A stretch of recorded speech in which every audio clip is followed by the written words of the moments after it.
क्या हुआ था आज के दिन बताओ। आज के दिन क्या है? ईस्टर। क्या हुआ था आज के दिन बताओ। यीशु कितने दिन जमीन के अंदर थे? गाड़ा गया बोलते हैं ना, है ना। उसको पढ़ना आता है तीसरे दिन। तीसरे दिन जो कब अपना प्राण दिया? शुक्रवार को, ठीक है, शुक्रवार दिन। फिर उसके बाद शनिवार दिन, फिर रविवार, तीसरे दिन हो जी। इस विषय में हम लोग ध्यान करेंगे कि उसके जी उठने का क्या तात्पर्य है, क्यों जी उठो। कभी इस दिशा में आप लोग अनुमान लगा सकते हो या कभी इस दिशा में ध्यान कर सकते हो। अगर वो जी नहीं उठता तो परमेश्वर का काम आगे नहीं बढ़ता। और उसने मृत्यु पर जय पाया, उसने मृत्यु पर जय पाया। ये इसलिए है, ये हमारे सीखने के लिए है। ये जैसे यीशु मारा गया, गाड़ा गया, तीसरे दिन जी उठा, ठीक है। जैसे हम अपने शरीर को छोड़ते हैं और गाड़े जाते हैं, तो आप लोग पढ़ लेना पहला ग्रंथ 15 अध्याय को, कि अंतिम तुरी जब फूका जाएगा ना तो क्या होगा? सबसे पहले कब्रें खुल जाएंगे।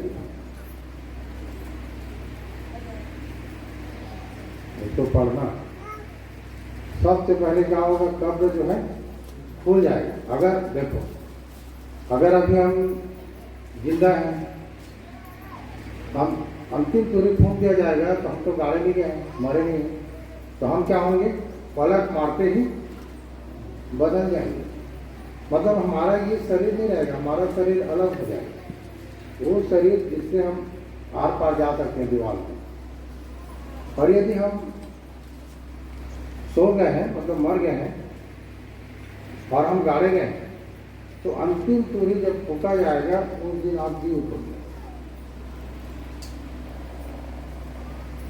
मतलब ये नहीं कि आप ईसाई होके मरते हो या हिंदू बन के मरते हो, है ना। ईसाई बन के मारोगे तभी जी उठोगे, ऐसा कोई बात नहीं। बात किससे है? प्रकाशित वाक्यों को पढ़ना। धन्य है वह मुर्दे जो प्रभु में मरते हैं। आप विश्वास करो और विश्वास में आगे बढ़ो, प्रभु में अपना ज्ञान लो, तब कोई बात हो, ठीक है। और जिस दिन आप जी उठोगे तो उस दिन फिर व्यक्तिगत जीवन हो जाएगा, अकेले का जीवन। अभी हम लोगों के लिए आत्मिक जीवन में सब चीज में गिरावट, रुकावट किस बात के लिए होता है? टेंशन, घर की टेंशन, परिवार की टेंशन, उसकी टेंशन, उसकी टेंशन, समझ। मैं तो बोलता हूँ कि व्यक्तिगत तैयारी करो। डहर चलते बोलते हैं, रास्ता चलते चलते। मैं तो अपने जीवन को मान लिया कि मैं चल रहा हूँ प्रभु, जिस मार्ग में चल रहा हूँ उस मार्ग में मेरे तो बच्चे हैं, पत्नी है, परिवार है, लोग हैं, तो उस मार्ग में चल रहा हूँ तो क्या है? भूख लग रहा है तो खाना खा लिया, पत्नी की जरूरत है तो उसको भी उसकी जरूरत पूरा कर दी, खाना दे दिए, कपड़ा उपड़ा, बच्चे लोगों को पढ़ाई लिखाई, इस चलते हैं। उसमें बोझ लेके मत चलो, क्या होगा, कैसे होगा, अरे मर जाएंगे, ये होगा, कोई नहीं। चलते चलते सब काम कैसे निकालो? चलते चलते। ये आप मार्ग में चलते चलते सारा काम निपटाते जाओ। पैसा लेके मत बढ़ जाओ, पत्नी के घर को, बच्चे को घर के बढ़ मत जाओ, पति को घर के मत बढ़ जाओ। चलते रहो अपने मार्ग में, किसी चीज को बोझ में अपने अंदर बोझ लेके मत चलो। फ्री मसीह ने तुम्हें स्वतंत्रता के लिए क्या किया है? स्वतंत्र किया, किसी के किसी प्रकार के कोई बंधन में न। तो चलिए आज हम सीखते हैं, मेरे साथ आप लोग निकाल लेंगे लूका 24 अध्याय।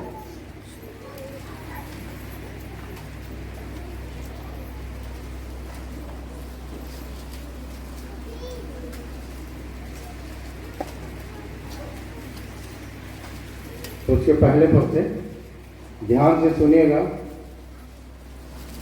आज के दिन विश्वास करने वाले लोग हमारे प्रार्थना भवन को छोड़ दूसरे जगह के लोग कब्र में गए होंगे, जिनके जिनके घर के लोग मर गए होंगे उनको देखने के हम इतनी उठाए करेंगे। 5 बजे 6 बजे 4 बजे पहुंच जाते हैं भोर में। जैसे यीशु जी उठा तो चल दिए थे ना, वैसे इसको लेके चलो लोग, इसको उस टाइप के करते हैं, टेक्निकल निभाते, जबकि ऐसा नहीं है। अभी थोड़ी आएगा प्रभु तो हम जी उठेंगे, तो लोग जाते हैं, हाँ चाहे मेरा बाप जी उठ गया होगा, बैठ गया होगा, बेटा आ जाएगा, ऐसा नहीं है, उसको भूल जाओगे। एक समय आएगा जो ठहराया गया है, और उसको एक त्यौहार के रूप से मनाते हैं। ठीक है, पहले पद में क्या लिखा? परंतु सप्ताह के पहले दिन बड़े भोर को वे उन सुगंधित वस्तुओं को जो उन्होंने तैयार की थी लेकर कब्र पर आई। उन्होंने पत्थर को कब्र पर से लुढ़का हुआ पाया। हाँ, कब्र पर से लुढ़का हुआ पाया। परंतु सप्ताह के पहले दिन कहने से आज का दिन, आज का दिन सप्ताह का क्या है? पहला दिन। ठीक है,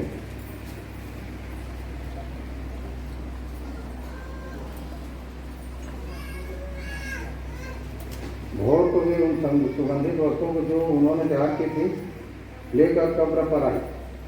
उन्होंने पत्थर को कब्र पर से लुढ़का हुआ पाया। ये लोग डेली जाते थे क्या?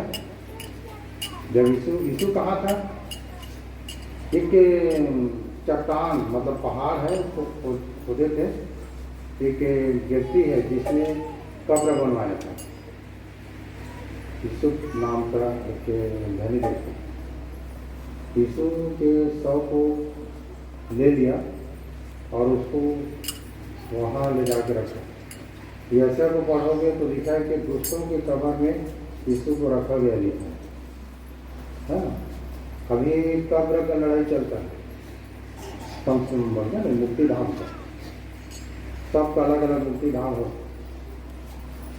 यीशु मसीह का तो अलग मुक्ति धाम नहीं है ना। उसको लिखा है यशया को पढ़ना, दुष्टों की कब्रों में उसे ले जाकर रखा गया, लिखा है। हम लोगों की ना बुद्धि को मैं देखता हूँ, मैं मरने के बाद की चिंता करते हैं कि मैं कहाँ गड़ूंगा करके, ये सोच वाली। यीशु ये सोचा नहीं ना, पर काम कैसे हुआ? जब वो प्राण त्याग दिया तो क्या किया, एक व्यक्ति आया यीशु नाम का धनी व्यक्ति, और उसके लाश को कुछ पैसा दे के ले गया और अपने कब्र में रखा, कब्र बना हुआ। अभी लोग क्या जाने, डेली जाते रहेंगे देखने के लिए, स्त्री लोग कुछ। पर आज की डेट में जब गए तो क्या देखें, उन्होंने पत्थर को कब्र पर से लुढ़का हुआ पाया, पर भीतर जाकर प्रभु यीशु का शव न पाया। जब इस बात से भटकी हो रही थी तो देखो 2 पुरुष झलकते वस्त्र पहने हुए उनके पास आ खड़े। जब वे डर गए और धरती की ओर मुंह छिपाए रहे तो उन्होंने उनसे कहा, तुम जीवितों को मरे हुए में से क्यों ढूंढती थी? यीशु ऐसे भी नहीं मरा था, उसका लाश वहां पर पड़ा था, पर वो कहाँ थे? यीशु स्वर्ग लोक में जाके कैदी आत्माओं का प्रचार कर रहा था। कैदी आत्माओं को क्या कर रहा था? प्रचार कर रहा था। बंधे हुए थे, कहाँ? स्वर्ग लोक, पृथ्वी के नीचे। जो गलत काम किए थे ना, जैसे दाऊद है, सुलेमान है, और जो हो सकता है, या राजा महाराजा है, जिन्होंने गलत काम किए थे वो लोग कहाँ? स्वर्ग लोक में बंधे हुए थे। वहाँ जाकर सुसमाचार सुनाकर उनको दूसरा स्वर्ग में शिफ्ट किया। आपको पता है बिना सुसमाचार के कोई व्यक्ति उद्धार को नहीं देखेगा। रमेश जी, सुसमाचार जरूरी है। कभी मत समझना कि अब मेरे हाथ में भी बाइबल है, मुझे अब सुसमाचार की जरूरत नहीं है, क्योंकि मुक्ति ज्योति, मुक्ति ज्योति क्या है? तो परमेश्वर का वचन है। और लिखा है कि मुक्ति ज्योति के द्वारा पाप क्या हो गया? क्षमा हो गया। समझे 90 भजन से 90 आठ को पढ़ना तो उसके मुख की ज्योति में होता है जिससे पाप क्षमा हो जाता है। समझ रहे हैं? तो ये यीशु कहाँ चला गया था? स्वर्ग लोक में चला गया था प्रचार के लिए। बिना प्रचार के उनको वहाँ छुटकारा नहीं था। आप लोग इस बात को मान लो कि जब तक आप प्रचार आपके घर नहीं होता है तब तक ना तो आप ना आपके घर छोड़ा जाएंगे। और विरोध किसका है? प्रचार का है। कौन जानता है? तो लूसीफर जानता है कि प्रचार होगा और आत्माएं बजाई जाएंगी। इसीलिए चरवाहे को मारता है और भेड़े क्या हो जाता है? तीतर बीतर हो जाता है। ठीक है? तो मरा नहीं था यीशु, कहा था? स्वर्ग लोक में प्रचार कर रहा था। तीसरे दिन वो जी उठा, और जी उठा तो लिखा है यहाँ पर कि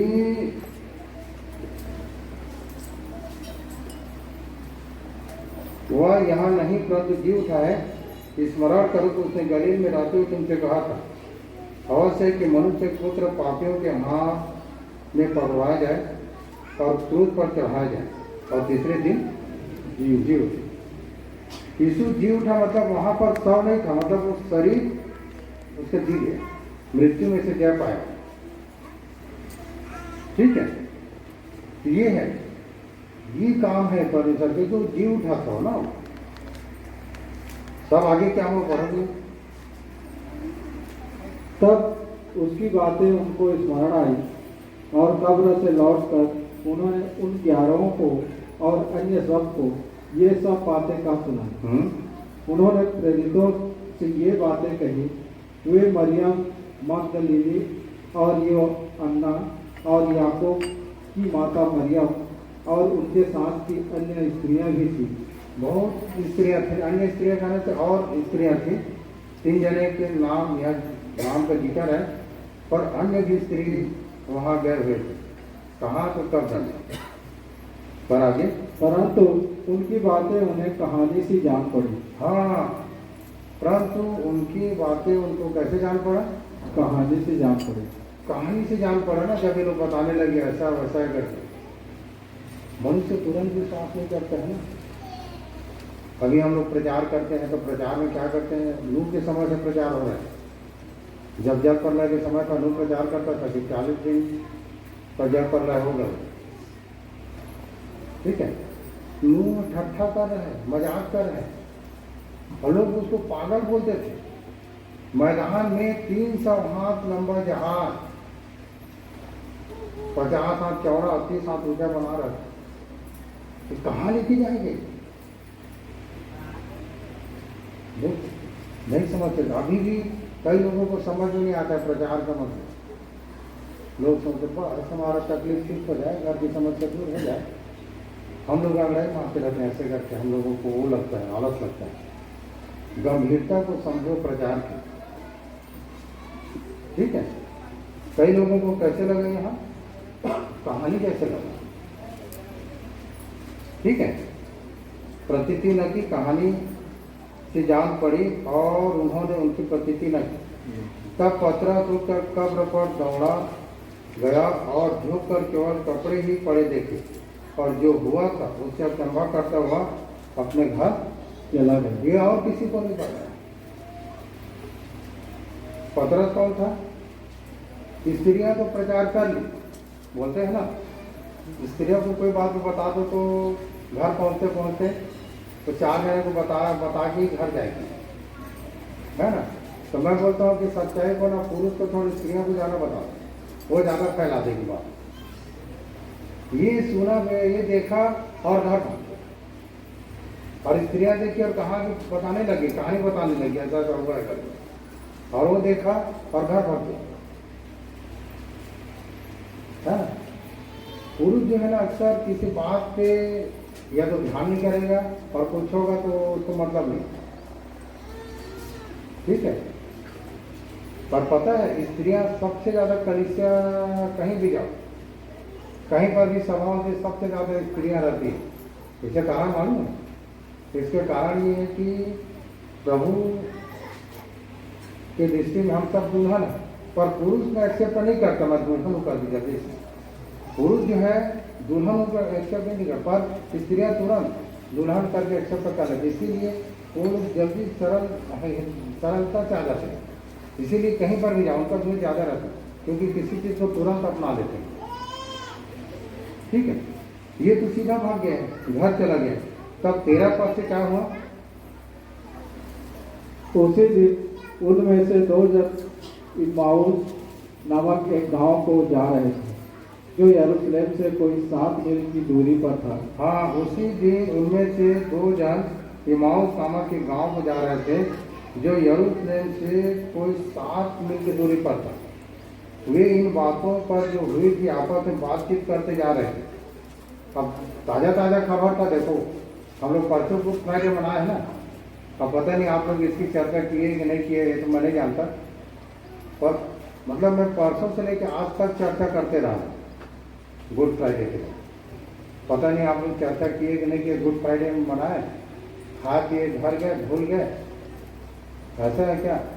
ये लोग ताज़ा ताज़ा खबर था ना, क्रूस में लटकाया गया था शुक्रवार को, उसका जान गया, गाड़ा गया, और आज के दिन रविवार के दिन 2 मनुष्य जो है इम्माऊस नामक के गांव को जा रहे थे, जो यरूशलेम से कोई 7 मील की दूरी पर था।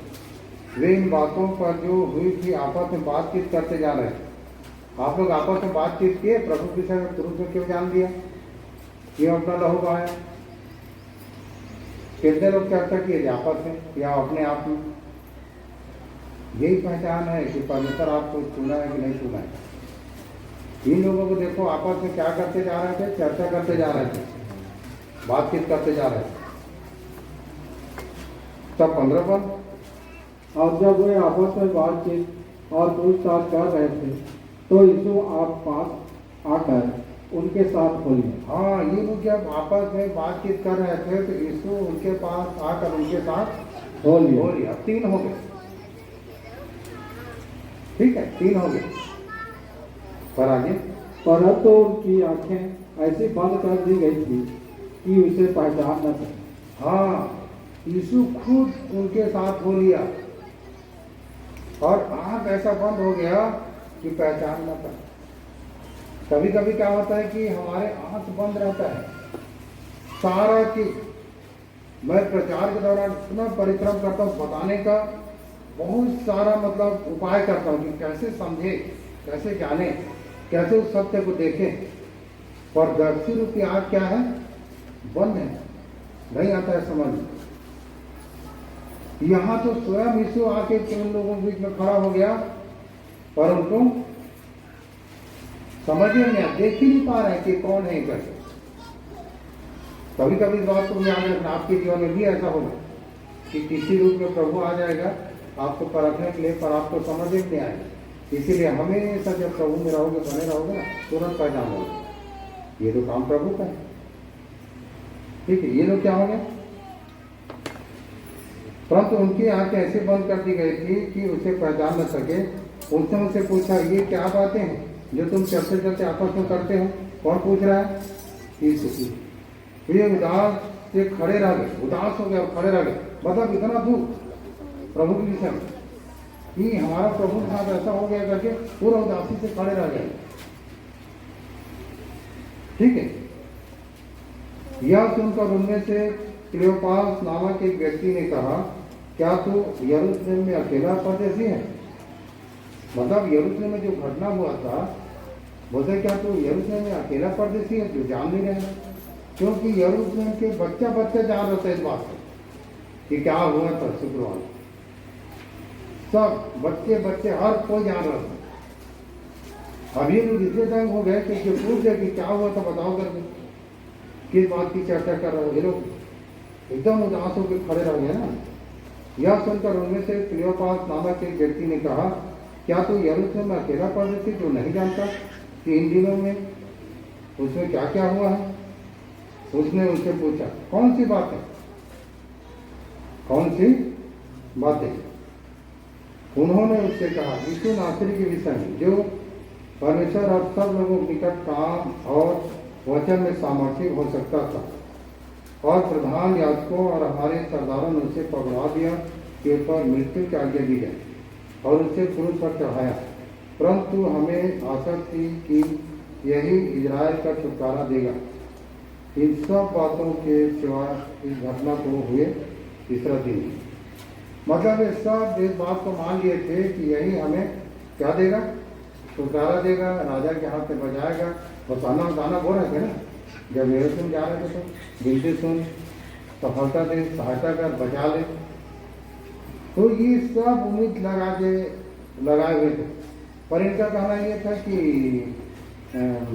जो कुछ लीडर लोग हैं, जो बड़े लोग हैं, है ना, उन्होंने क्या किया, फंसा दिया। सरदारों ने, याजकों ने उन्हें फंसा।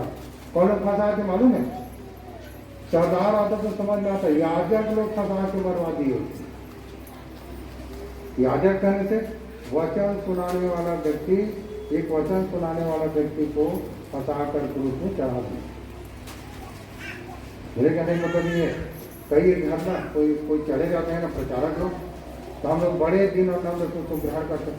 ये भी प्रभु का जन है, आया है। लिखा है कि आत्माओं को परखो कि परमेश्वर की ओर से है कि नहीं। ये याजक लोग ही इसको चढ़ा दिए यीशु को। समझ रहे हैं ना, हमेशा इस बात को याद रखना। आप समझो कि कौन सच्चा प्रचारक है तो भटकोगे नहीं आप, है ना। और सच्चा प्रचारक किसी दूसरे के घर नहीं जाएगा जहाँ वचन पहले से पहुँच चुका है। सच्चा प्रचारक वही है जहाँ सुसमाचार नहीं पहुँचा है, जहाँ यीशु का नाम नहीं लिया जाता है, वहाँ जाकर प्रचार करे, वो है सच्चा प्रचारक। इस बात को हमेशा याद रखें। ये बातें कितने सालों से बताते आ रहे हैं, ठीक है। तो याजक लोग इसको, याजक और हमारे सरदारों से पकड़ा दिया कि उसको मृत्यु की आज्ञा दी गई और उसे क्रूस पर चढ़ाया। परंतु हमें आशा थी कि यही इजराइल को छुटकारा देगा। इन सब बातों के विषय इस घटना को हुए तीसरा दिन है। तब आगे, और हम में से कई एक स्त्रियां ने भी हमें आश्चर्य में डाल दिया। हाँ, ये बोल रहे कि कई एक स्त्रियां हमें किसमें डाल दिया है, आश्चर्य में डाल दिया है। वो पतरस नहीं बताया किसी को। प्रचार कौन कर रही है? स्त्रियां लोग प्रचार कर रही है, ठीक है। किसको बता रहे हैं लोग? यीशु को। यीशु को पहचान नहीं रहे ना लोग।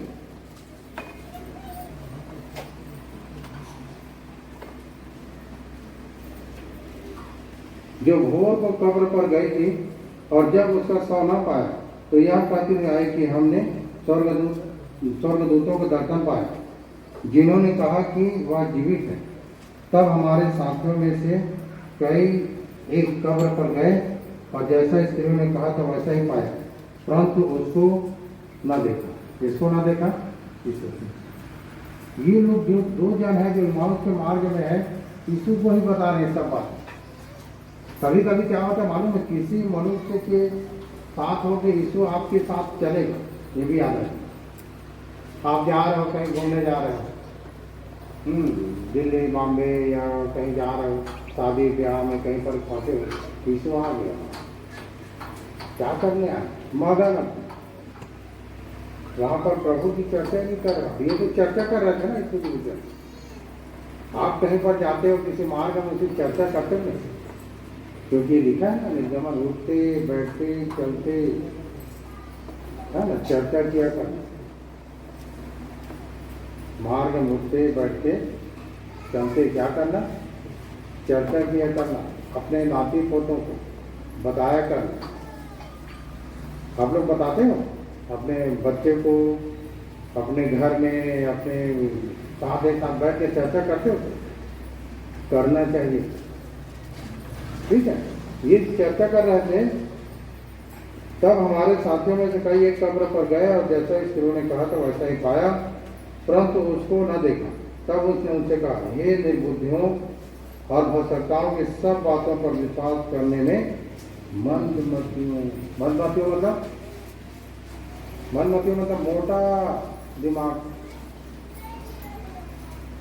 मोटा दिमाग, है ना। जिनका दिमाग मोटा रहता है, कितनों भी बताओ समझ में नहीं आता। मंदमतियों मतलब मंदमतियों मतलब मोटा दिमाग है। और क्या बोलते हैं उसको? निर्बुद्धि। क्या निर्बुद्धि? जिसमें बुद्धि ही नहीं, क्यों उसको बोलना पड़ गया यहाँ पर? तब उसने उनसे कहा, हे निर्बुद्धियों और भटकताओं की सब बातों पर विश्वास करने में मन मत हो। यीशु ने दोनों को बोला। ठीक है, इतना सारा चीज बताने पर भी ये लोग मतलब वही सोच रहे थे कि हमें आप कौन बचाएगा, जबकि सारा उपाय हो गया था ना क्रूस से, कि क्रूस के द्वारा ही एक मनुष्य क्या होगा, बचाया जाएगा। उस लहू में ही छुटकारा है। अब हमको छुटकारा कौन देगा? छुटकारा तो हो गया, लहू तो आ दिया। तो कहने का मतलब ये है कि तुम भविष्यताओं की पुस्तक को नहीं पढ़ते। अगर भविष्यताओं की पुस्तक को पढ़े रहते तो जान जाते कि ये उपाय हो गया। यह में लिखा है कि हम सब ने अपना अपना मार्ग लिए और हम सब के अधर्म के बोझ को उसको लाद दिया। ऐसा लिखा है ना। पढ़े रहते तो इस बात को समझ में आ जाते कि हम सब के अधर्म के बोझ इस पर क्या हो रहा है, लादा जा रहा है। तो मन मत वो बोलता है क्या और से न था कि मसीह ये दुख उठाकर अपनी महिमा में प्रवेश करें। तब उसके बाद यीशु इनको सुसमाचार सुना रहा है ना, इन दोनों 27 में क्या लिखा? तब उसने मूसा से और सब भविष्यवक्ताओं से आरंभ करके सारे पवित्र शास्त्र में से अपने विषय में लिखी बातों का अर्थ उन्हें समझा दिया। अपने विषय में लिखी बातों का अर्थ उन्हें समझा दिया। खुद प्रचार किया दोनों व्यक्तियों ने। यीशु प्रचार करने में, किसी चीज को बताने में आलस नहीं करता, बताया। और कहाँ से बताया? मूसा से और भविष्यवक्ताओं से आरंभ करके सारे पवित्र शास्त्र में से अपने विषय में लिखी बातों का उन्हें समझा दिया। ऐसा ऐसा ऐसा ऐसा लिखा गया, ऐसा ऐसे होगा। मूसा से लेकर सारे भविष्यवक्ताओं को समझा दिया। कभी भी किसी को बताते हो तो शुरू से लेकर अंत तक बताओ, समझाओ, दिल से समझाओ। यीशु ने इन दोनों को बताया। इतने में वे उस गांव के पास पहुंचे जहां वे जा रहे थे, और उसके ढंग से ऐसा जान पड़ा कि वह आगे बढ़ना चाहता, परंतु उन्होंने यह कहकर उसे रोका, हमारे साथ रह, क्योंकि संध्या हो चली। यीशु को ये दो व्यक्ति अपने पास रोक रहे थे, हमारे साथ रह क्योंकि संध्या शाम हो चला। तब आगे और दिन अब बहुत ढंग गए रहे। तब वह उनके साथ रहने के लिए भीतर गया। जब वह उनके साथ भोजन करने बैठा तो उसने रोटी लेकर धन्यवाद किया और उसे तोड़कर उनको देने लगा। तब उनकी आंखें खुल गई। हाँ, रोटी तोड़ा गया, उनके साथ भोजन करने के लिए बैठा, और तब यीशु ने क्या किया? रोटी तोड़ी और उनको दिया खाने के लिए, और उनकी आंखें खुल गई। समझ रहे ना? जब तक आप जब वचन पढ़ते हैं, परमेश्वर के वचन को पढ़ते हैं, और यीशु आपके साथ नहीं बोलेगा, तब तक आप लोगों का आंख नहीं खुलेगा। रोटी क्या है? तो परमेश्वर का वचन है। रोटी जो है परमेश्वर ने क्या है? वचन है। ठीक है, यहाँ पर तोड़ा और उन लोगों को दिया, और उनकी आंखें खुल गई, और आंखें खुला, और आगे क्या हुआ? और उन्होंने उसे पहचान लिया। पहचान लिया, और वह उनके आंखों से छिप गए।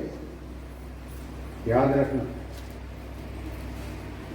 उन्होंने जब आंखें खुला तो पहचान लिए ये तो प्रभु है बोलने वाले थे, पर उनकी आंखों से क्या हो गया? ओझल हो गया, छिप गया। समझ रहे हैं ना?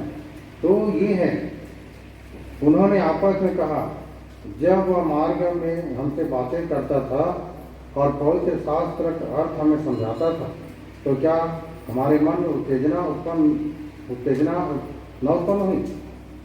वे उसी घड़ी उठकर यरूशलेम को लौट गए, और उन 11 को, उनके साथियों को इकट्ठे पाए, और वे कहते थे, प्रभु सचमुच जी उठा है और समन को दिखाई दिया है। कहने का मतलब ये है कि ये लोग अब 11 चेलों के पास चले गए बताने के लिए कि ऐसा ऐसा हमारे साथ हुआ है। ठीक है, तो मैं आप लोगों को बता दूं मैं कि पवित्र शास्त्र की वो पूछ रहा था ना, यीशु पूछ रहा था किस बात की चर्चा कर रहे हो, क्या हुआ है? ये लोग बोल रहे क्या तू अकेला ऐसा परदेसी जो यरूशलेम में जो वह पूछी जा रहे और यही प्रचार कर रहे हैं उस विषय में, तो पर भी इनकी समझ में नहीं आया। वही जाकर प्रचार कर रहे हैं उनको मार गए।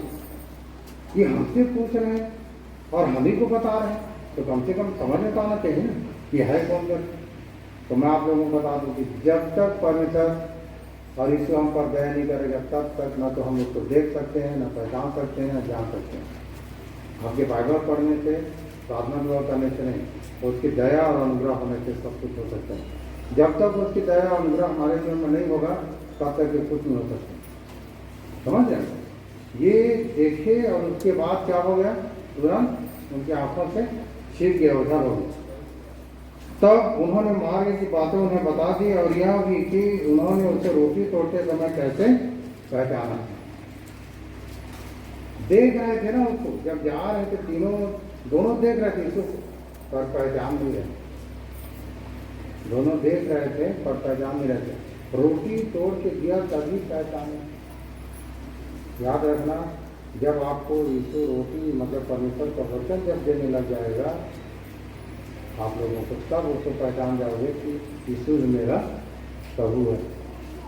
यदि तू यीशु को प्रभु जानकर अंगीकार न करे और यह विश्वास न करके यीशु को परमेश्वर ने मरे हुए दिलाए तो तू नित्य उद्धार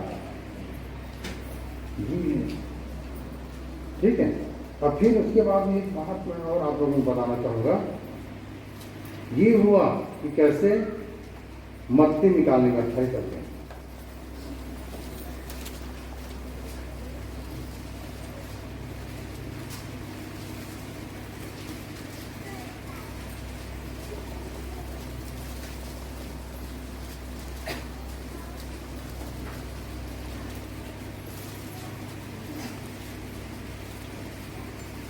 अट्ठाईस के 8 पर वे भय और बड़े आनंद के साथ कब्र से शीघ्र लौटकर उसके चेलों को समाचार देने के लिए दौड़ गए। हाँ, दौड़ गई। मतलब ये सब 2 जन भी आ गए, स्त्रियां भी आ गए। हाँ, अब इसको जब पढ़ोगे तो यीशु ने ये भी बताया, लूका जब पढ़ोगे 24 अध्याय को, तो बोला जब स्वर्गारोहण हो और कहा कि तुम ठहरे रहना, मैं फिर आऊंगा। ठहरे रहने की बात कर। और फिर इसके बाद में पवित्र आत्मा उनके जीवन में उतरा। पवित्र आत्मा उनके जीवन में उतरा। ये आप यूहन्ना 21 अध्याय पढ़ोगे तो आप लोगों को मिल जाएगी। ठीक है। तो यहाँ लिखा है जब यीशु ने मिला और कहा सलाम। कौन कहा जी सलाम? यीशु। हम लोग आपस में मिलते हैं तो देखते रहते नमस्ते बोलेगा कि नहीं बोलेगा। आप लोग नहीं बोलते हो पहले नमस्ते, हम लोग इंतजार करते हैं, मुझे नमस्ते तो नहीं कर रहे हो। अगर ऐसा अगर खुद विचार है तो आप सबसे तो नहीं जानते, क्योंकि मत्ती 6 अध्याय को पढ़ो, लिखा है कि चौक में चौराहों में चाहते हैं कि हमें लोग नमस्कार करें, है ना। मैं नहीं चाहता कि आप लोग मुझे सलाम करो सलाम करो। मैं खुद आप लोगों के स्वागत करने के लिए पहले से आगे बैठी हूँ। आप लोगों को नमस्ते करने से पहले मैं खुद अपना सिर झुका देता हूँ, क्योंकि यीशु यहाँ मिला, लिखा है और कहा सलाम। तब यीशु ने मिला और कहा सलाम कि जय मसीह का। देख लो, यीशु तो मसीह था ना, जय मसीह। जब मैं मसीह हो गया, बोला क्या बोला? आप लोग बोल सकते हो आपस में सलाम करते, नमस्ते नहीं बोलते, सलाम बोल सकते, क्योंकि यीशु का कहा हुआ शब्द है। सलाम बोलने में क्या जाता है? गड़बड़ हो जाएगा। सलाम बोलोगे तो मूसा तो बोले, ईसाई तो बोले, हम मुसलमान भी होगी बोले, नहीं है ऐसा। यीशु ने खुद क्या कहा अपने चेलों को? सलाम कर। मत कहो सलाम कर, नमस्ते से तो बोल के संबोधित करो ना। किसी को मत देखते रहो कि वो मुझे नमस्ते बोलेगा तो नमस्ते मत इंतजार करो भाई, आप ही जुट जाओ पहले। किसी का इंतजार मत देखो, नमस्ते कर। यीशु ने यीशु आगे खड़ा हो जाता है, फिर उसके बाद खड़े होने के बाद में उसे देखता है, और नमस्ते तो नहीं कर मुझे, मैं जी गया हूँ, ऐसा बोला क्या? नहीं, उसने क्या कहा? सवाल। ये यीशु का स्वभाव, यीशु का। फिर तीसरे दिन ऐसा हुआ है ना कि इस तरह से अपने चेलों को दर्शन दिया, और कितने लोग, और भी बहुत से लोगों को, और फिर 40 लोगों को, फिर 500 से अधिक लोगों को दर्शन दिया, 500 से अधिक लोगों को दर्शन दिया। और उसके बाद में स्वर्गारोहण हो गया, और क्या हुआ देखो, प्रेतों के काम।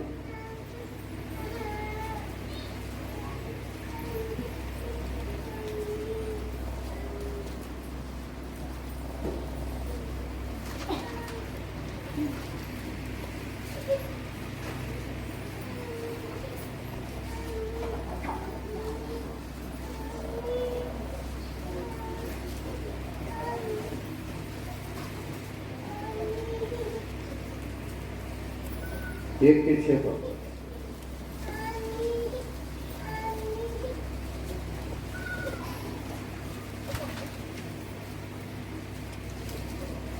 अतः उन्होंने इकट्ठे होकर उससे पूछा, हे प्रभु, क्या तो इसी समय इजराइल को राज्य फैलेगा? जी उठने की बात है ना, ये लोग पूछ रहे हैं ना, चेले लोग। अब आ गया, फिर प्रभु आ गया, जी उठा, तो चेले लोगों का सिर्फ वही था कि कब क्या होगा बताओ। ये लोग बोल रहे हैं, अतः उन्होंने इकट्ठे कर उससे पूछा, हे प्रभु, क्या तो इसी समय इजराइल को राज्य फेर देगा?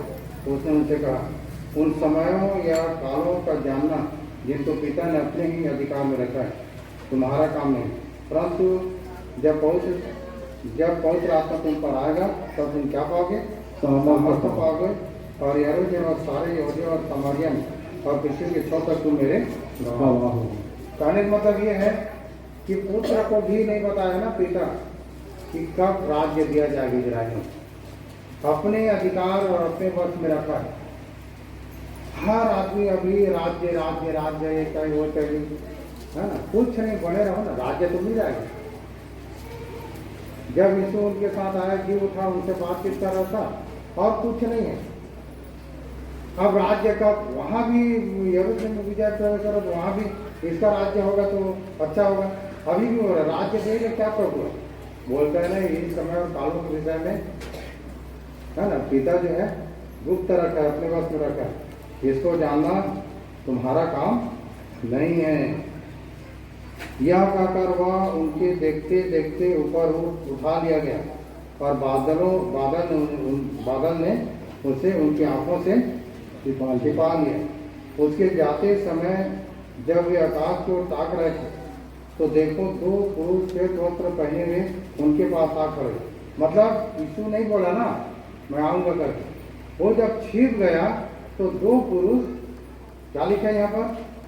उसके जाते समय जब वे आकाश की ओर ताक रहे थे, तो देखो 2 पुरुष श्वेत वस्त्र पहने हुए उनके पास आ खड़े, और उनसे कहा, हे गलीली पुरुषों, तुम क्यों खड़े आकाश की ओर देख रहे हो?